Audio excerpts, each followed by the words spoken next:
Estamos de volta com o programa Saúde em Foco aqui pela TVE e hoje nós estamos relembrando um pouquinho sobre segurança do paciente. No último dia 17 de setembro foi o Dia Mundial para a Segurança do Paciente e no primeiro bloco a gente mostrou o que é alguns dados que são de fato assustadores e agora a gente vai falar das metas, né? São 6 metas, Cláudia. A primeira delas é identificar corretamente o paciente. Antigamente a gente ia para um hospital, enfim, não tinha pulseirinha, não tinha plaquinha com o nome atrás, né? E agora isso tem em a maioria das instituições, né? Principalmente as pulseirinhas ali com o nome, enfim. E no primeiro bloco você já comentou a respeito disso. 2 nomes, pacientes com os 2 nomes iguais, né? Enfim.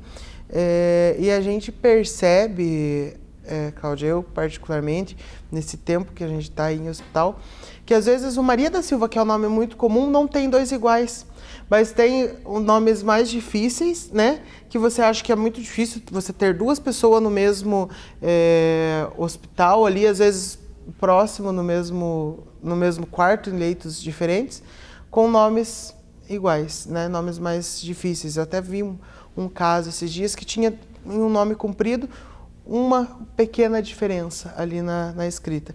E aí pode acontecer um erro muito grande, né? Exatamente. A gente está falando assim na parte da internação, né? Então, quando você é recepcionado, quando você entra num hospital que trabalha com segurança do paciente, hoje existe uma legislação para todo mundo trabalhar, né? Com as metas de segurança. O importante é que quando você entra, né, quando você dá entrada num hospital ou em qualquer instituição de saúde que você vá precisar de atendimento, né, com exceção da atenção primária, que é diferente a esse processo.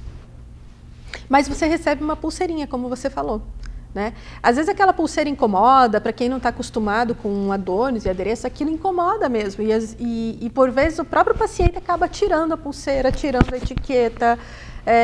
Tem também a identificação do leito. E o que eu quero chamar a atenção é justamente isso. O paciente, como eu falei, é o grande protagonista.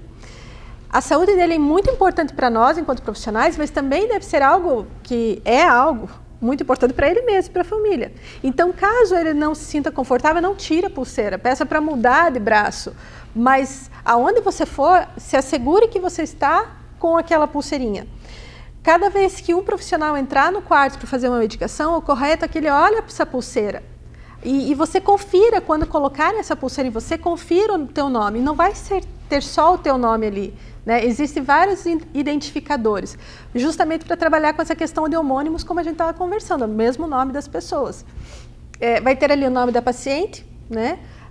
Geralmente pode ter a data de nascimento, tem alguns que colocam CPF, nome da mãe, né? Tem alguns identificadores, mas você tem que ter no mínimo 3 identificadores, para que eu me assegure que a Maria da Silva é essa Maria da Silva e não é a outra Maria da Silva, ou qualquer outro nome, né? Então, a gente chama muito assim, paciente, pessoas, né, que estão nos assistindo agora, se envolvam também nesse processo de segurança, cobrem essa parte de identificação do paciente.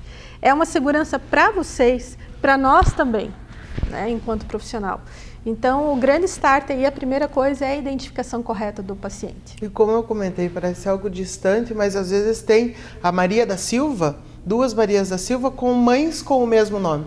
Acontece, né? Também, já ou peguei. o mesmo dia de nascimento. Então, é algo que a gente acha que não existe, mas existe. Existe. Né? Então, tem que seguir correto essa questão da identificação. E como você falou, às vezes o próprio paciente arranca, tira e é algo que está prejudicando ele mesmo, né? Ele está tirando a própria segurança dele.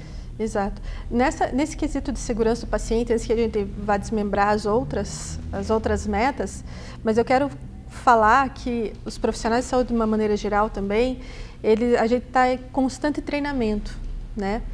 Até quando você vai contratar um funcionário, a gente já contrata fazendo alguns testes para ver se ele tem um olhar atento ou não. Eu lembro que quando eu contratava funcionários e quando eu era enfermeira da educação continuada, que eu era responsável pelo treinamento de todos, na contratação eu lembro que eu pegava uma prescrição, eu tinha uma prescrição fake, né? E tinha ali para administrar 1 ml de insulina, né? E eu pegava uma seringa de insulina que ela é por unidade, então a forma de medição é diferente. E eu entregava a seringa, né, e falava, aspire aqui para mim aspire para mim 1 ml. Né? Você administraria 1 ml de insulina? A gente sabe que não se deve, né? E aí ali eu conseguia perceber se aquela pessoa era apta, tecnicamente e cognitivamente também, e se me trazia aquele perfil de funcionário que eu estava buscando. Fora isso, quando existe a contratação de funcionários novos, a gente sempre capacita e recicla também os funcionários já antigos de casa. Né? Então, é contínuo o nosso aprendizado e o treinamento. Muito bem. Indo para frente, na próxima meta aí de segurança do paciente, é melhorar a comunicação entre profissionais de saúde. Como é importante a comunicação da enfermagem, da equipe de enfermagem entre eles, a enfermagem com o médico, a enfermagem com o fisioterapeuta, a enfermagem com o farmacêutico, né? Enfim, a comunicação entre os profissionais. E é uma meta. Então, pode acontecer erros por causa da pouca comunicação, né? Exatamente. A gente lembra que os artigos nos mostram isso, que quando a gente vai investigar a causa raiz do erro, na grande maioria das vezes ele está atrelado à comunicação. Então, ter uma comunicação efetiva não é fácil. A gente acha assim, todo mundo se comunica, né? Mas as formas de que a gente se comunica são diversas. Existe a comunicação não verbal, que é aquela que eu não estou falando nada, e ali eu consigo expressar muitos dos meus sentimentos, né? Enfim. E existe a comunicação verbal, que é aquilo que eu falo. Como a gente fala muito da enfermagem, né? Da enfermagem, mas a gente acaba ligando a enfermagem porque é ela que acaba ficando 24 horas com o paciente. E quando a gente fala em comunicação, é assim na hora de trocar plantão, né? Será que eu estou falando tudo o que aconteceu, os dados mais importantes para daquele paciente? Nesse caso, por exemplo, que você contou da criança, né? Que existiram várias barreiras aí que foram ultrapassadas para que o erro acontecesse. Talvez você pegue a prescrição e fale, mas 500 miligramas, será? Fiquei em dúvida, mas não falei. Aí o outro também ficou em dúvida e também não falou. E daí depois que acontece isso, ele pensa, nossa, eu realmente pensei que isso poderia. Pensou, mas não comunicou, né? Então, tem uma coisa que eu sempre falo, se você é profissional da saúde, e você vai fazer algum procedimento, alguma intervenção com o teu paciente, e você tem 99% de certeza, mas tem 1% que você não tem certeza que você vai fazer, apenas 1%, você faz ou não faz? Não faz. Se você não tiver certeza, você não faz. Porque digamos que esse 1% representa 1 a cada 100.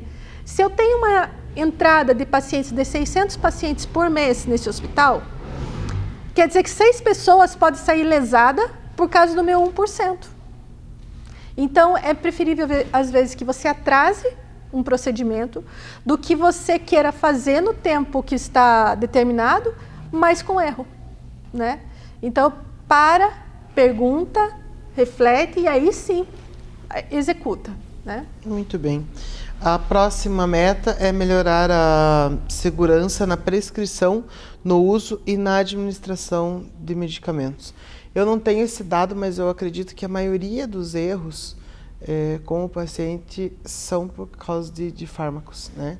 Então, essa questão que a gente estava falando das ampolas serem iguais a miligrama, né, ser diferente, as ampolas muito parecidas. A via de administração, às vezes é endovenosa, faz intramuscular ou vice-versa. Tem medicações que são via exclusiva, ou é só intramuscular ou é só endovenosa, né? A questão dos eletrólitos, nós sempre embalávamos mesmo, ensacava com o saco escuro os eletrólitos concentrados, enfim, né, no saquinho vermelho, as medicações potencialmente perigosas, colocava em armários diferentes, né, foi ali preparar uma prescrição, enfim, você vai olhar 2 vezes, você vai prestar atenção dobrada ali, né, na hora de preparar a medicação e administrar também. Então, barreiras que a gente cria para estar diminuindo esses futuros aí erros, né? Com relação a esse olhar atento, que a gente sabe a criticidade que é fazer uma medicação errada ou fazer a medicação em paciente errado, No último encontro que eu tive sobre segurança do paciente, que foi o ano passado, que na verdade nós estivemos juntos, né, que foi no Rio de Janeiro, e aí existiu um outro que aconteceu do Conselho Federal de Enfermagem, que foi em Curitiba. E deu para perceber bem a importância que estão se estudando cada vez mais essa meta, né? E alguns processos que estão sendo revistos para que seja mais seguro isso de que a gente fala com relação aos fármacos, né? Então, realmente é algo que tem que ter um olhar atento e que está sendo revisto e que as instituições têm que estar em constante reciclagem, né? E para revisar mesmo o processo. Com certeza. A quarta meta é assegurar cirurgia em local de intervenção, procedimento e paciente correto. Também é algo que parece muito distante, né? Entrar no centro cirúrgico para operar X situação e operar outra, né? Então, entrou para operar o coração e operaram o joelho. Mas isso acontece, né? E também é uma meta que está sendo trabalhada. Exatamente. Infelizmente, acontece, né? A gente tem que lembrar que quem trabalha em centro cirúrgico, né, é um sistema de produção. O que eu quero dizer com sistemas de produção? Entrou uma pessoa que precise fazer entrou uma pessoa para correção de fratura, né? Quebrou a perna, lá vai ter que fazer uma cirurgia para a perna. Você vai entrar, a ideia é que saia de lá com a correção feita. Então, como gira ali e os profissionais que trabalham ali não têm grande interação anterior com o paciente, então não conhece o paciente anteriormente, existem várias situações. O médico que está operando, ele conhece o seu paciente, mas às vezes ele marca uma cirurgia seguida da outra, né? Outra coisa, tem pacientes que chegam no centro cirúrgico já dormindo, porque tem medo do centro cirúrgico ou porque necessita, né, chegar assim, já dormindo, digamos assim. Isso acaba sendo visto assim como uma barreira a menos, porque quando eu chego acordado, eu estou vendo, estou evidenciando e eu vou conferir os dados juntos. É importante saber, as pessoas de casa saber que existem os erros, mas também existem as barreiras, e uma delas é a equipe toda confirmar. É a Maria da Silva que está aqui, a Maria da Silva, e aí confirma enfermagem, médico, anestesista, né? Esse é o momento ideal, a instrumentadora. Isso, antes de começar a cirurgia, vai ser feito tal procedimento, quando é em órgãos bilaterais, né, perna direita ou perna esquerda, isso é conferido também. Então, existe um checklist para que seja verificado antes de começar a cirurgia. E depois que termina a cirurgia também existe um checklist para ser verificado, né? Se o número de gases que foi utilizados estão ali na mesa, o número de pinças, enfim, existe toda uma cadeia, né? Muito bem. A próxima meta é higienizar as mãos para evitar infecções.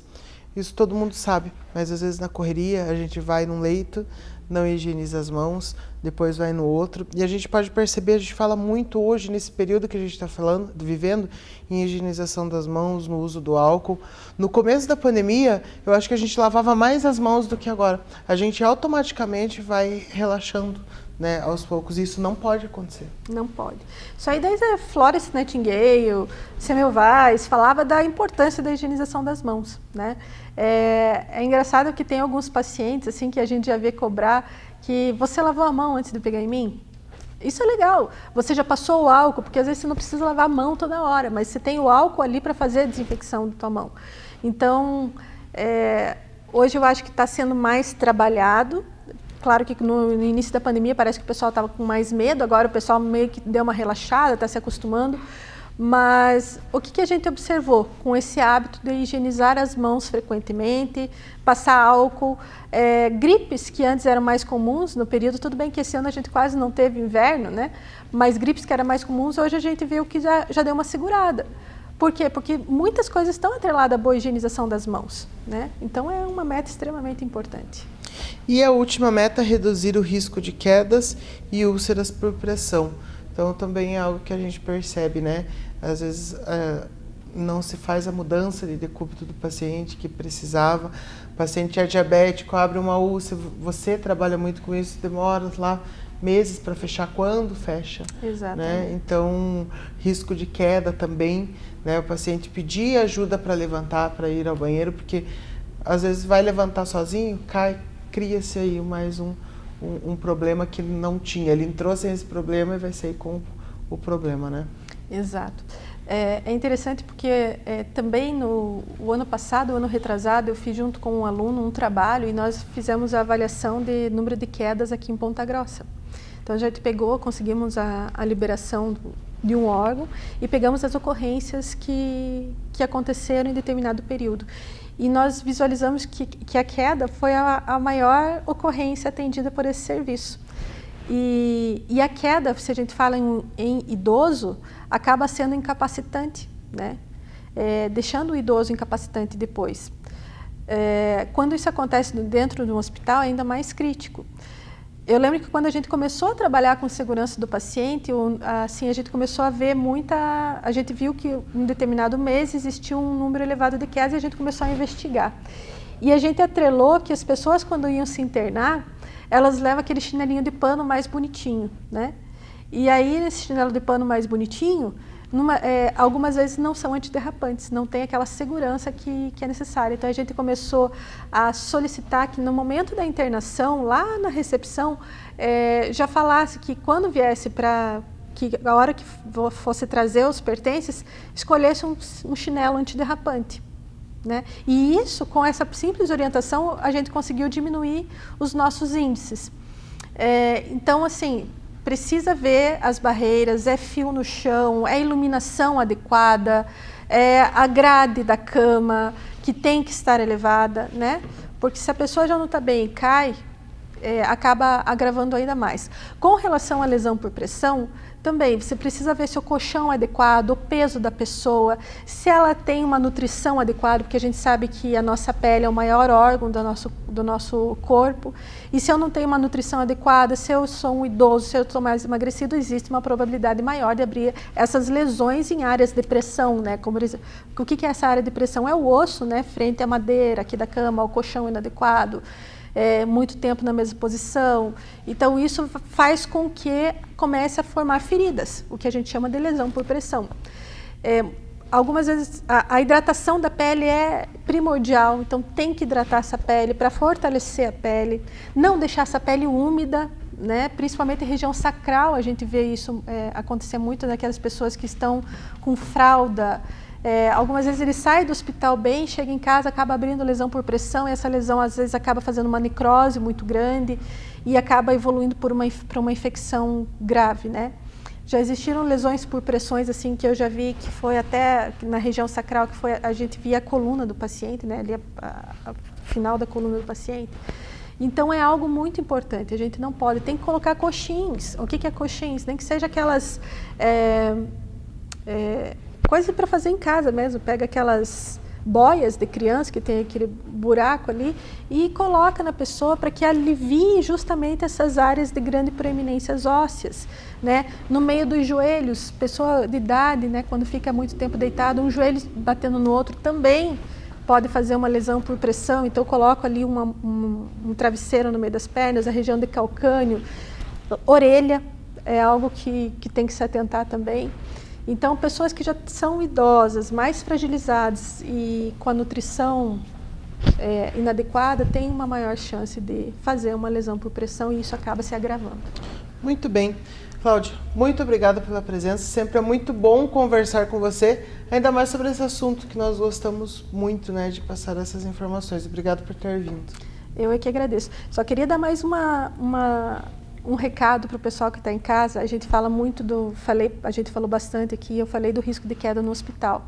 Mas, gente, para quem tem pessoas idosas em casa, tapete é um grande problema. Então, tropeça, enrosca o pé, escorrega, cai, pode acontecer uma fratura. Então, tapete em casa de quem tem idoso é um problema. Corrimão, né? Coloque em corrimão, quando for tomar banho, tente colocar uma barra de apoio ou algum local para se apoiar, porque no processo de envelhecimento também, né, ou qualquer outra pessoa que tenha alguma dificuldade de equilíbrio, ou que seja momentâneo ou assim mais crônica, perde-se o equilíbrio muito fácil. Então, e aí pode ter a chance de cair. Então, atente para os sapatos, os tapetes, corrimão, barras de apoio no banheiro, porque o simples ato de levantar, se abaixar, tomar banho, pode perder o equilíbrio e aí gerar uma complicação. Muito bem. Muito obrigado mais uma vez. Eu que agradeço. Obrigada a todos que acompanharam o programa Saúde em Foco de hoje. Amanhã tem mais aqui pela TVE, canal 58.1.